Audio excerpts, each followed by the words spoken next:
Hello बच्चों, welcome to our new lecture. और आज हम लोग आपको स्टार्ट करने वाले हैं ऑर्गेनिक केमिस्ट्री का चैप्टर नंबर 1 है क्लास 12th का।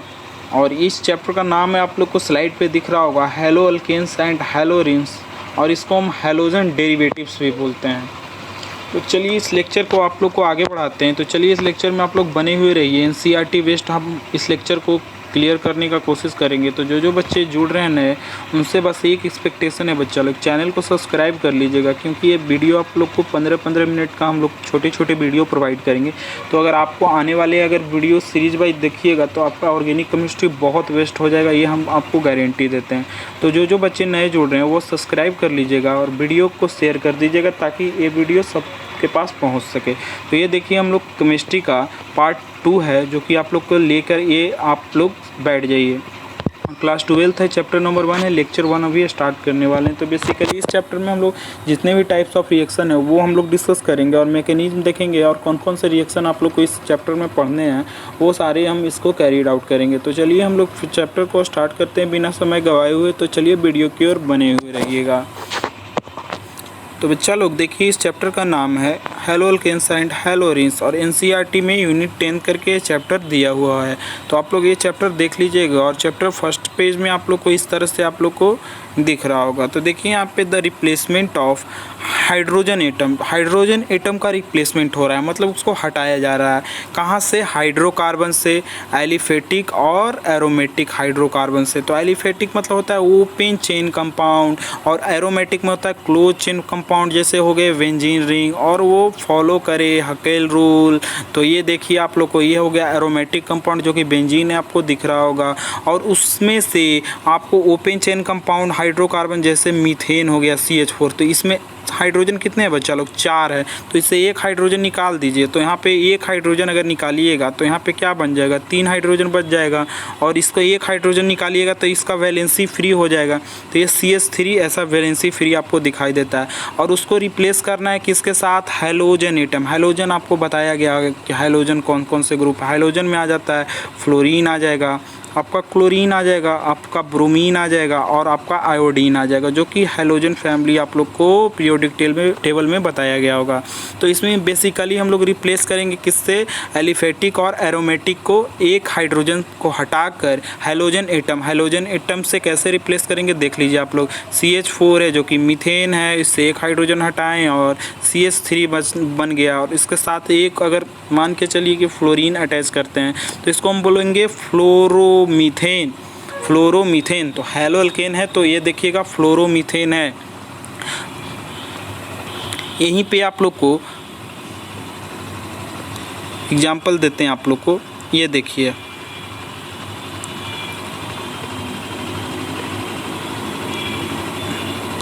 ये देखिए इसमें से क्या है कि इथेन है। तो इथेन से तो यहाँ पे 3 कार्बन होना चाहिए, लेकिन एक कार्बन को तीन हाइड्रोजन होना चाहिए। तो एक हाइड्रोजन को हटा दिया गया था। यहाँ पे आप लोग को देखिए CH3 है, इससे इसको हम बोलते हैं इथेन। ये एक हाइड्रोकार्बन है, इसको इथेन बोलेंगे। क्यों? क्योंकि ये 2 कार्बन का कंपाउंड है बच्चा लोग, और ये हाइड्रोकार्बन है इथेन।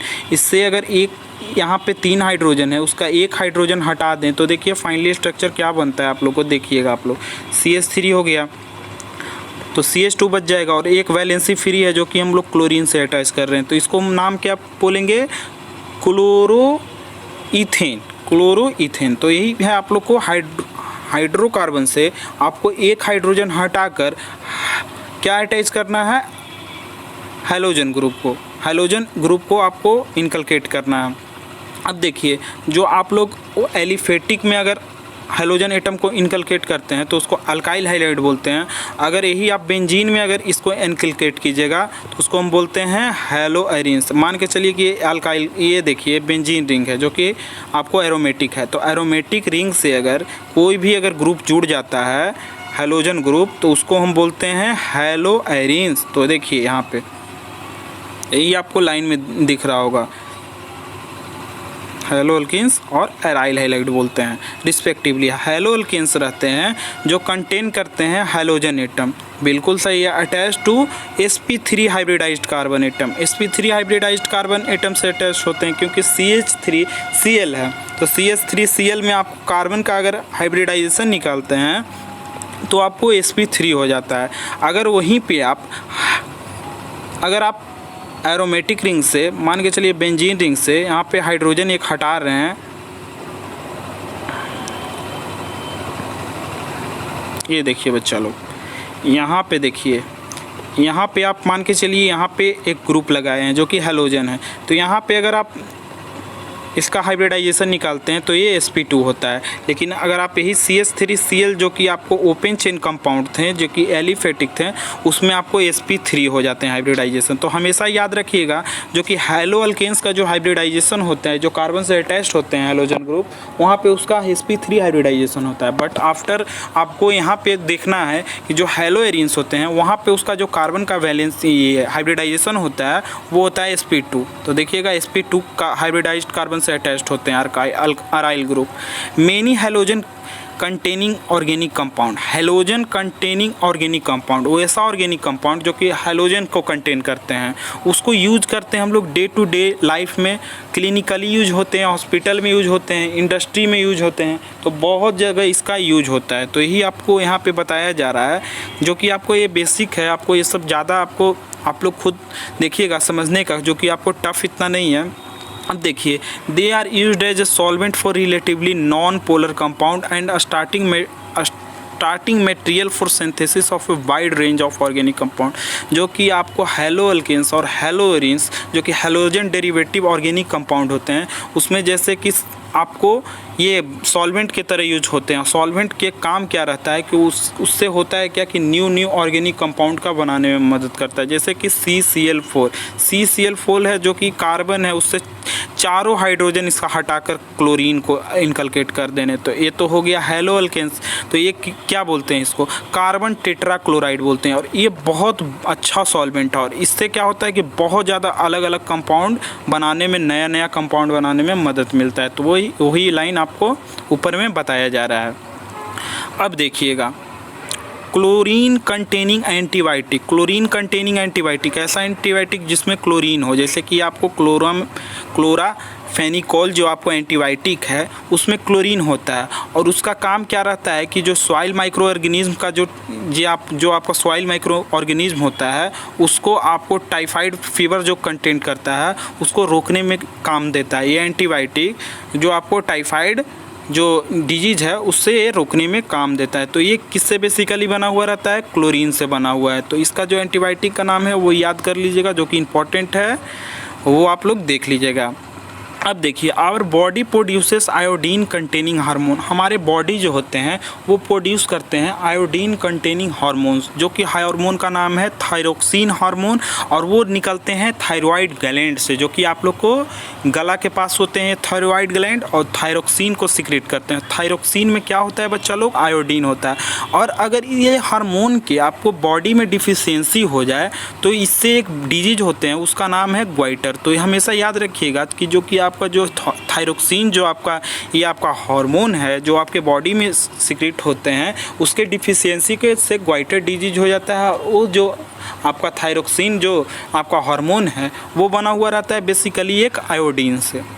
अब देखिए, सिंथेटिक हैलोजन कंपाउंड जैसे कि क्लोरोक्विनीन एक बहुत ही इफेक्टिव आपको मलेरिया में ये आपको यूज किया जाता है, वो भी एक हैलोजन कंपाउंड से बना हुआ रहता है। हैलोथिन जो कि आपको एनेस्थेटिक के तरफ ही यूज किया जाता है, जो जिस एरिया में आपको सर्जरी करना है तो उस एरिया को आपको एकदम ऐसा कर दिया जाता है जो कि एनेस्थेसिया कर दिया जाता है, उस आपको ना पेन होगा, पेनलेस आप हो जाइएगा, वहाँ पे आपको सर्जरी यूज किया जाता है।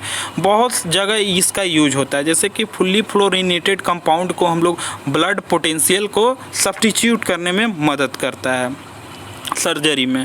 तो ये हमेशा ये सब पॉइंट देख लीजिएगा, आपको ये पॉइंट समझने वाला कुछ पॉइंट है, आप लोग रीड आउट कर लीजिएगा। अब देखिए नेक्स्ट स्लाइड पे बढ़ते हैं हम। तो अब देखिएगा यहाँ पे देख लीजिएगा क्लासिफिकेशन पढ़ना है किसके बेसिस पे, on the basis of A number of hydrogen atom.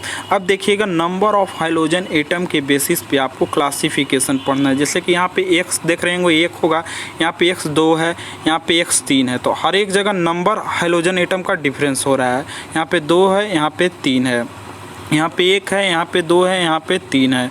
तो यहाँ हम नंबर के बेसिस पे हम लोग डिफरेंट टाइप्स के हैलो एल्केन्स और हैलो एरीन्स को क्लासीफाई बेसिकली करते हैं बच्चा लोग। अब देखिए these may be classified on mono, di और poly halogen compound depending on whether their 1 और 2 और more hydrogen atoms in their structure. अगर एक हाइड्रोजन है तो उसको हम बोलते हैं मोनो हैलो एल्केन्स। अगर 2 हैलोजन एटम है तो उसको हम बोलते हैं डाई हैलो एल्केन्स। अगर 3 हैलोजन है तो उसको हम बोलते हैं ट्राई हैलो एल्केन्स। अब जैसे देखिए यहाँ पे देखिए, ये है सब एलिफेटिक से जुड़ा हुआ, सब जितने हैं ओपन चेन कंपाउंड है। अब देखिए क्लोज चेन आपको एरोमेटिक कंपाउंड है। तो एरोमेटिक में आप लोग को बताए थे कि हैलो एरीन्स हो जाता है, वहाँ पे एरीन हो जाता है। तो यहाँ पे देखिए आप लोग को मोनो हैलो एरीन्स है, यहाँ पे देखिए डाई हैलो एरीन्स है, 3 गो एक से एक आपको जुड़ा हुआ मिल रहा है, तो ट्राई हैलो एरीन्स है। तो अब देखिएगा मोनो हैलो एल्केन्स जो होता है further be classified according to hybridization of carbon atom which, अब देखिएगा which the hydrogen atom is bonded. अब देखिएगा मोनो हैलो कंपाउंड जो होते हैं वो फर्दर क्लासिफाइड होते हैं उसके हाइब्रिडाइजेशन के बेसिस पे, वो कौन से हाइब्रिडाइजेशन कार्बन से, कितने कौन से हाइब्रिडाइज कार्बन से जुड़ा हुआ है उसके बेसिस पे मोनो हैलो कंपाउंड वो अलग अलग क्लासिफाइड होते हैं। चलिए तो नेक्स्ट स्लाइड पे बढ़ते हैं हम लोग। तो बच्चों लोग यहीं पे आप लोग को ये लेक्चर समाप्त करते हैं और नेक्स्ट लेक्चर में आप लोग को बताया जाएगा कि कैसे कैसे आपको मोनो हैलो कंपाउंड जो होते हैं वो क्लासीफाई